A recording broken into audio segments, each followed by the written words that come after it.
Well, let me welcome everybody to Residents Present, or maybe a better name for it is Conversation with Friends. Today, I want to let you know that you should first of all make sure that you're on mute so that we can proceed. We're being videotaped, and so you can pick up a copy of this. And our speaker today is Alan Kanegsberg, who I've known for more than 50 years. I have a good idea what he's going to speak about today, and I'm sure you'll be excited about it. Alan, go for it.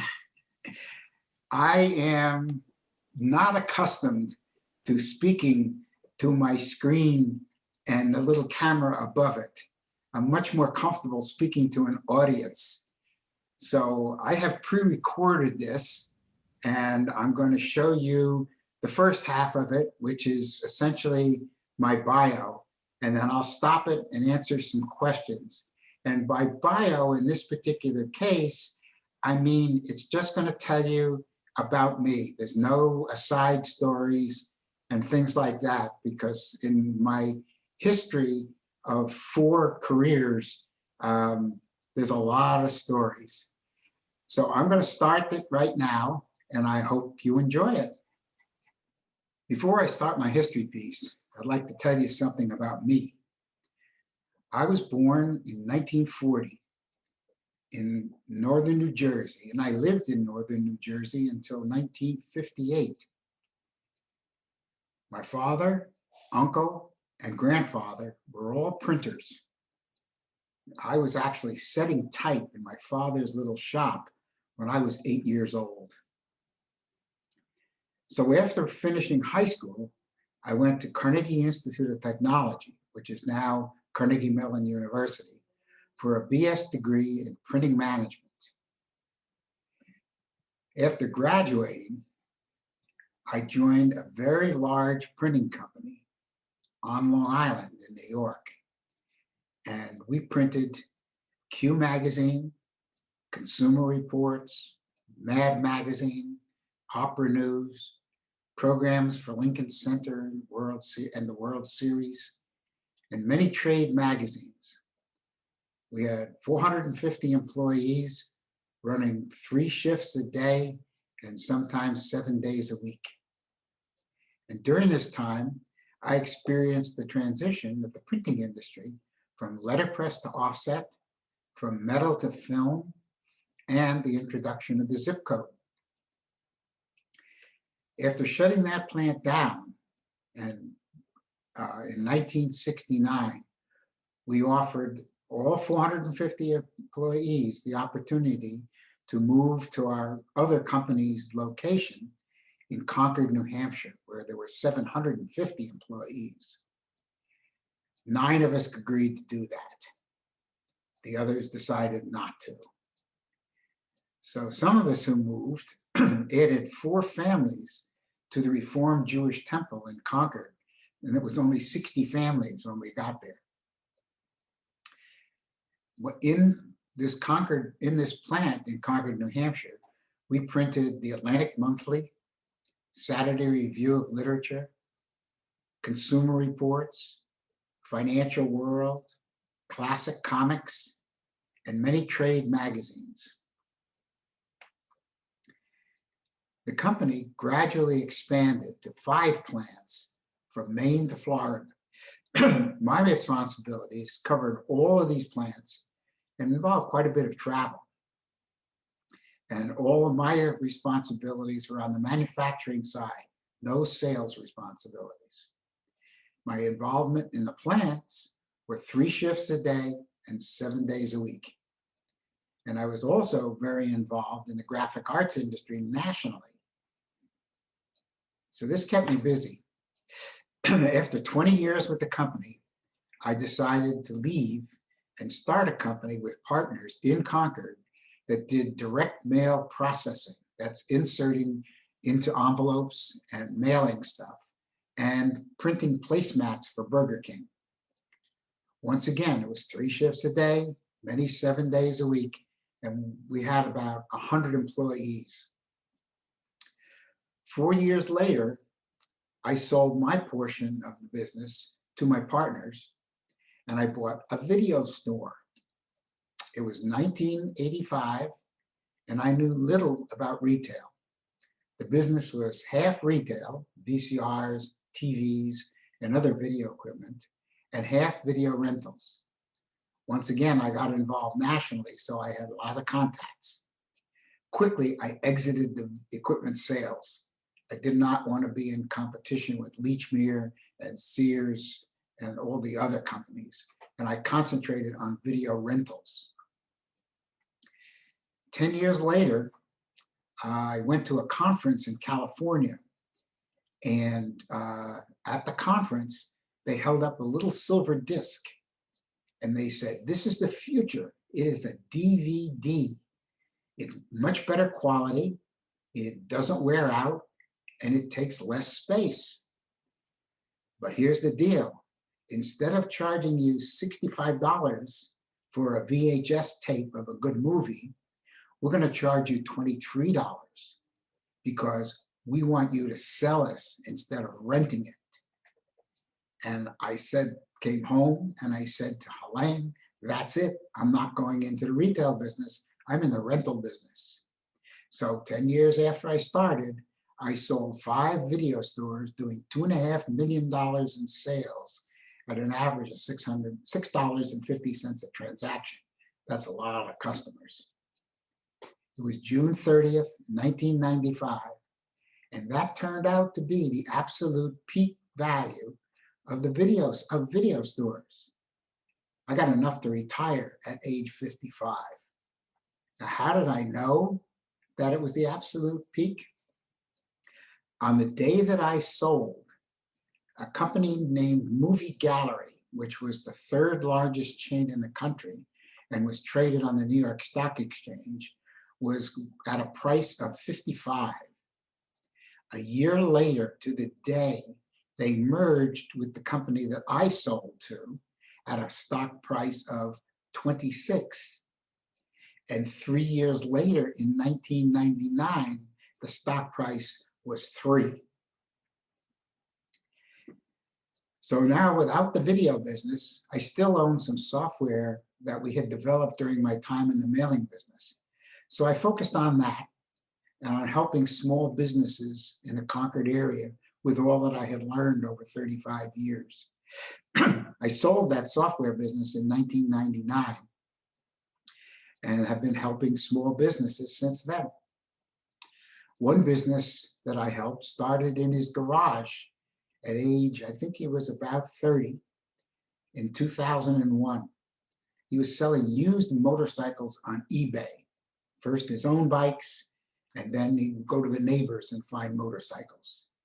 Now, 20 years later, it's the largest used motorcycle business in the United States, doing over 25 million in sales, selling online, and 50% online, and the rest out of a 52,000 square foot building that they own in Pembroke, New Hampshire. I currently work with an insurance company that's owned by Nepalese refugees in Manchester, New Hampshire, operating in 5 states, a wholesale bakery owned by a 32-year-old from Syria who sells nationally to Whole Foods, Hannaford, and Market Basket, a wholesale distributor to convenience stores in New Hampshire, and a 650-acre all-natural farm in Canterbury, New Hampshire, that produces and sells grass-fed meats, milk, and cheese, and vegetables to New Hampshire and Massachusetts companies and individuals to the tune of about $1.5 million a year. Throughout my career, I've been actively involved locally and nationally in organizations that help people. They include Rotary International, where I've been a member for 50 years, National Graphic Arts Associations, the Direct Mail Association, local regional development corporations, the Temple in Concord, New Hampshire, and the New Hampshire Community Loan Fund. After all of that, I guess I should note that I've been married to Helene for almost 59 years. We have 2 boys. One lives in Agawam, Massachusetts, and works at Pratt & Whitney Jet Engines in Middletown, Connecticut. And the other one lives in Reno, Nevada, And he's a civil engineer with the State Highway Department. And that's also where my grandson lives. And he's the only one we have. And he was just 17 years old.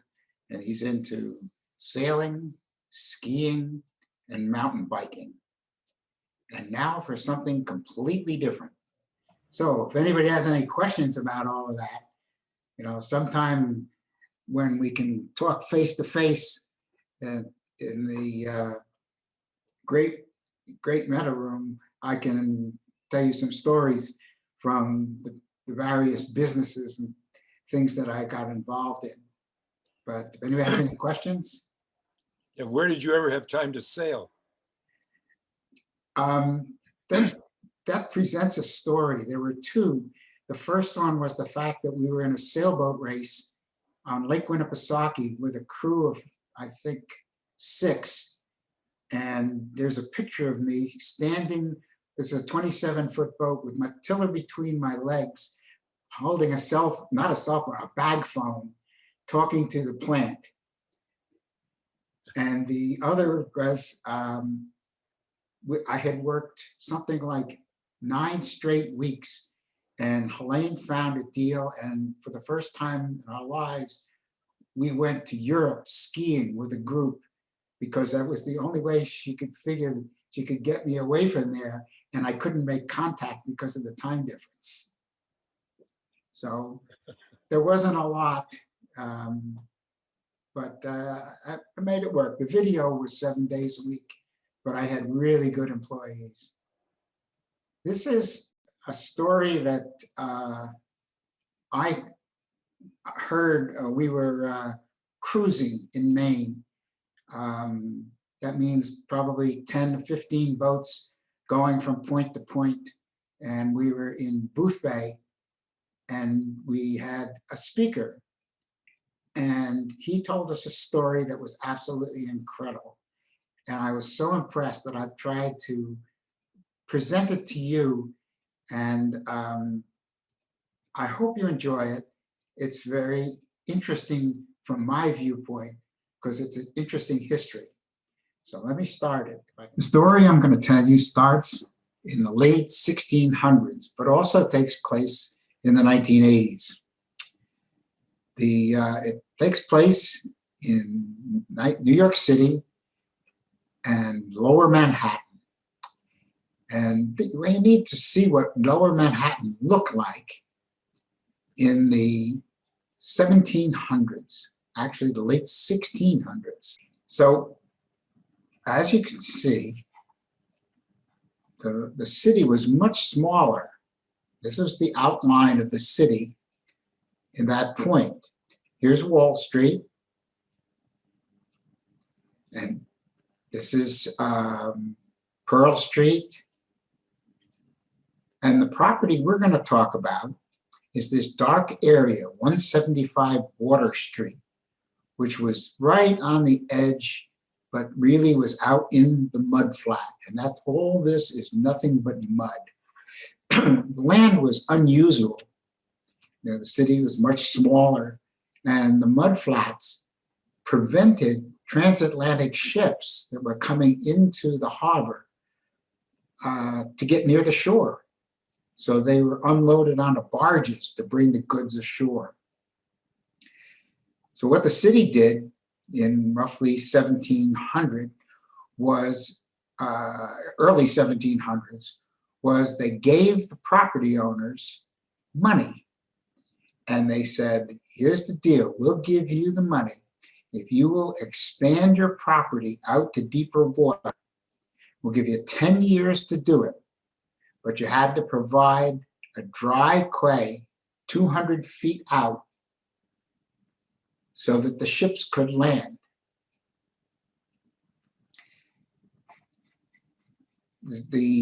In order to do that, people were using, first of all, they used logs for what's called cribbing, which created the outer section.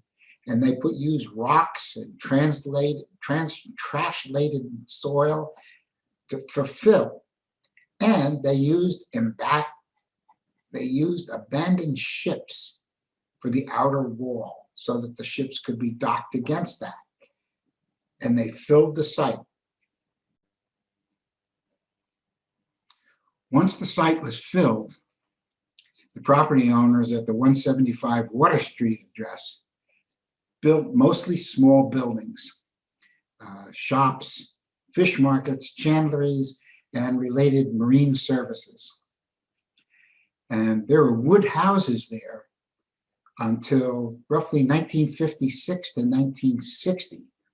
And at that point, the then owners raised those houses and they paved the property for parking.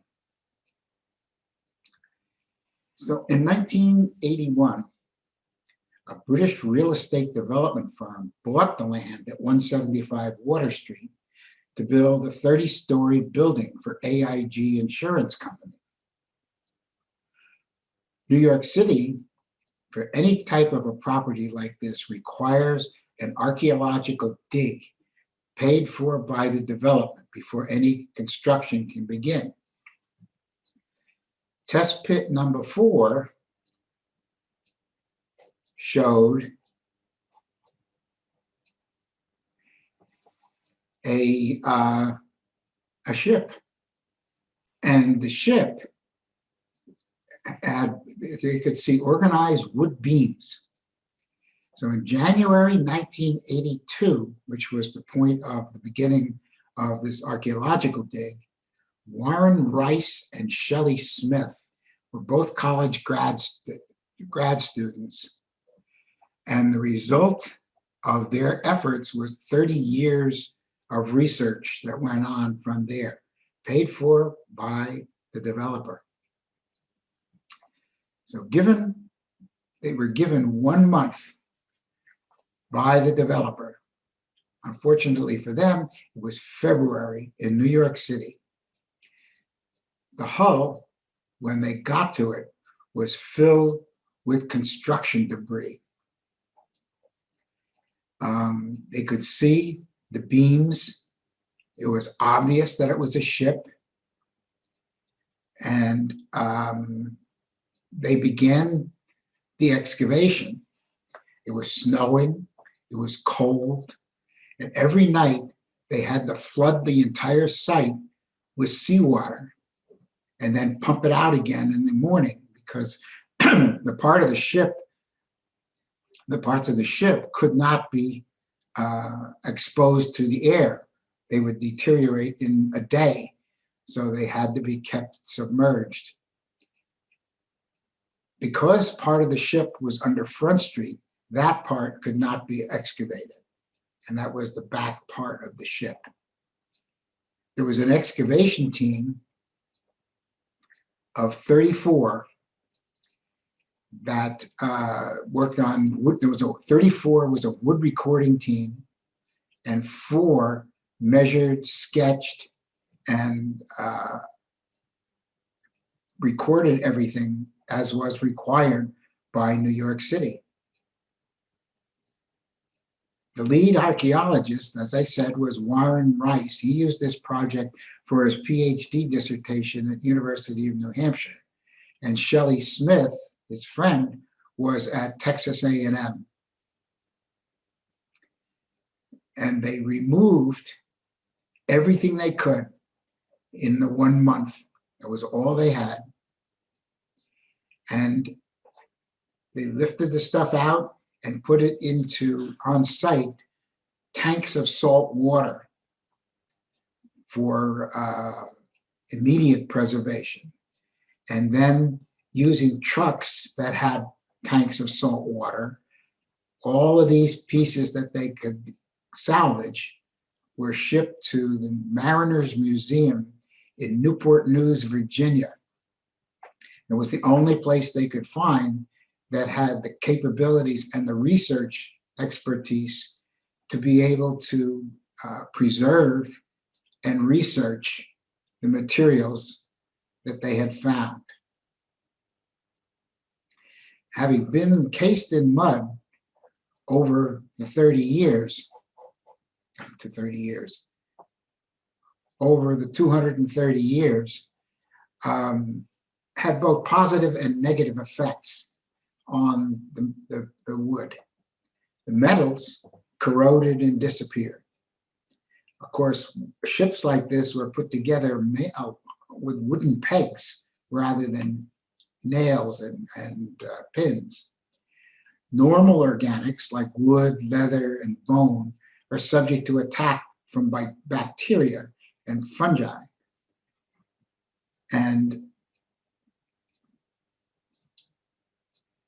the mud that encased everything created an anaerobic environment where no oxygen could support most of the organisms, which is why the wood structures could last 230 years.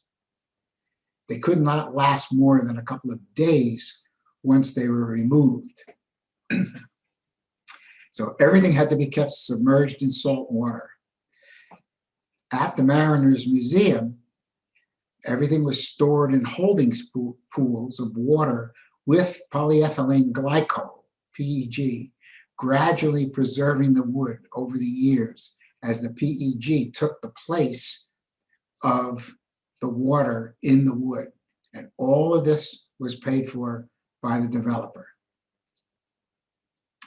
After a month of digging, it was now the research as to identifying the ship started primarily with the frame construction of the ship. Research into the wood that was used. They could see the exoskeletons of shipworms and the actual construction methods that were used.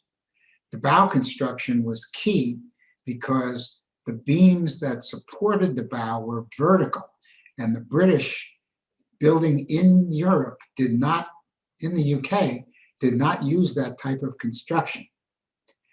The ship also was built of live oak, and live oak probably from southeastern United States, what is now the Southeast United States. So identifying the ship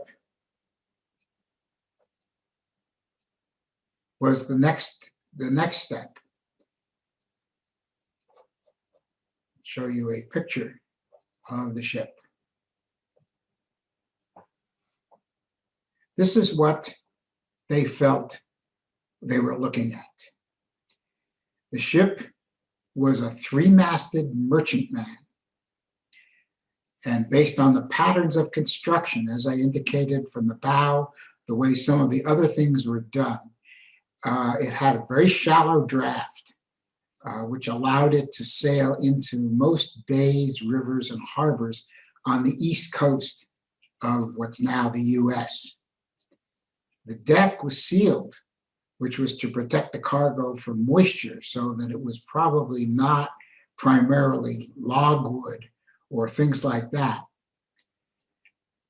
Also, as they excavated the site, most of the artifacts that they found, buckets, lead weights, jugs that had dates on them, which was common in those days, were from the early 1700s. Now, only 2 British colonies in the continental, what is now the continental United States, had access to live oak trees to build ships: North Carolina and South Carolina. And they could only find one ship that met all the qualifications. It was built in Charleston, South Carolina in 1717. It was between 75 and 100 feet. It was 150 to 200 tons. And all the ships built before that were smaller. So they decided that the ship they were looking at was probably named Princess Carolina. Then the question became, where did it sail? The ship had a crew of 16, and the wood had shipworms, which is normal. They're not really worms, but they're bivalves. And they invade the wood during their gestation period, their free-swimming larval period, and the larva makes a small hole when it enters the wood. The hole remains small, but the animal enlarges the tunnel as it grows. And then when it dies, the calcium-based parts of the worm remain trapped in the tunnel.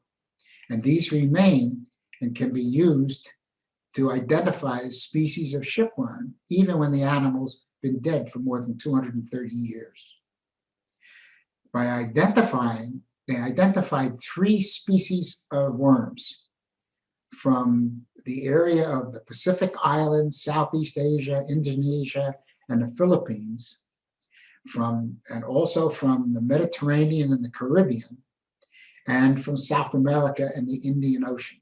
So this ship had covered a lot of ground in its years. And they used investigation of the shipping records in England as to what ships arrived and met the known criteria for the ship they were looking for. It was designed to carry tobacco from Charleston to the United Kingdom. And as you can see, it was decked at the bottoms and it was shallow so that there was areas to store the tobacco. It also carried rice, tar, pitch, logwood, turpentine. And then on the return trip, they brought British and European goods. And what they took, sometimes those goods were taken to Indonesia or South America and were brought back into the southern part of the United States, what is now the United States, in the British colonies of South Carolina and North Carolina, and also into New York. And then, once again, returned to Europe. And it was a circle, because that's the way the winds went. So the question was, what probably happened to the ship? There was identified a convoy to the United Kingdom in 1729 that was hit by a big storm 400 miles northeast of the Chesapeake Bay. 2 of the ships were, quote, lost, quote, unquote, in the storm. That means that the rest of the fleet did not know where they were, but they continued on to the UK. Damaged, it appears both ships did emergency repairs at sea and headed for the nearest port, which was New York. After the ship arrived in New York, it was unloaded. It was obviously damaged enough that it couldn't go any further. So all the valuable gear, the masts, everything inside the living quarters, all of that stuff was removed from the ship, and the ship was abandoned.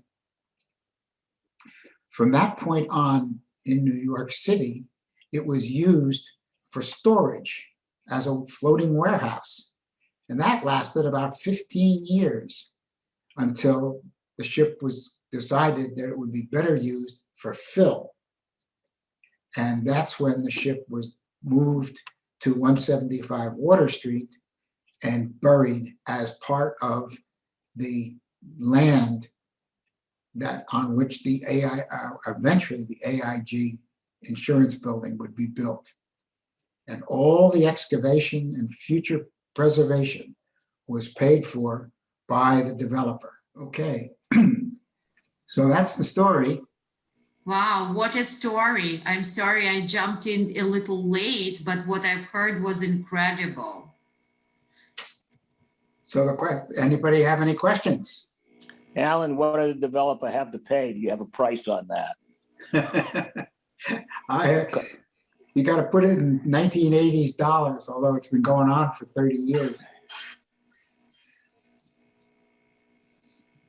That's quite often the case, especially in places like New York City that have archaeological history, that before you can dig, you have to dig test pits to see if there's anything down there. And especially lower Manhattan is just filled with stuff from, you know, 1,000 years ago, there were people there. More questions, more comments? Alan, I thought you were going to tell a story, which I remember, about a small boat that you had in your family that you could, you know, use on a pond, but that's not the boat. It's much bigger, you're telling me. That was the sunfish.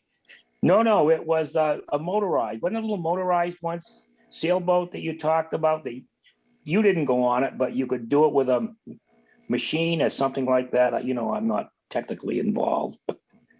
Well, as part of clearing our house, we came to visit Betty and Peter when they first moved in here and said, this is nice. We should move here too, because our kids are nowhere near us. And this looked like a nice place to live. And Sheila said, okay, put your name on a list and it'll be about 5 years. And we spent 5 years downsizing. And you have to realize that my family, my mother and father both died when I was in my 20s. So I have everything. And I think what Peter's referring to was among the stuff I had was two wooden model boats. That's it. Yeah. Toy boats. They were about, I would say, 2 feet long, beautifully made, wind-up motors. And we did know that they were made in 1905 in France. And I kept them clean. And every once in a while, we'd wind them up and we'd put them in a swimming pool or a quiet pond. One of them was a rowboat. And it had a character made of some type of, not porcelain, it was very thin, with hand-sewn clothing. And this person had 2 oars and actually rowed the boat. And the motor had settings. This wind-up motor from 1905 had settings so it could go X distance, make a left turn, go Y distance, make a left turn, and come back to you. And so we kept it. When it came time to downsize, because I couldn't bring it here, the boys were not interested in it. So I had a friend. We were members of the Portland Yacht Club in Portland, Maine, which is where our sailboat was kept. And we had a fellow there who deals in nautical antiques. So I'll bring him up. So put him in the back of the car and drove up, and he opens the trunk and looks at it and he goes, oh my God, that's not what I expected. Long story short, 4 months later, he sends me a letter that he had sold both of them to a lady who was buying a present for her husband for Christmas for $10,000. So that was part of what I sold over the 5 years.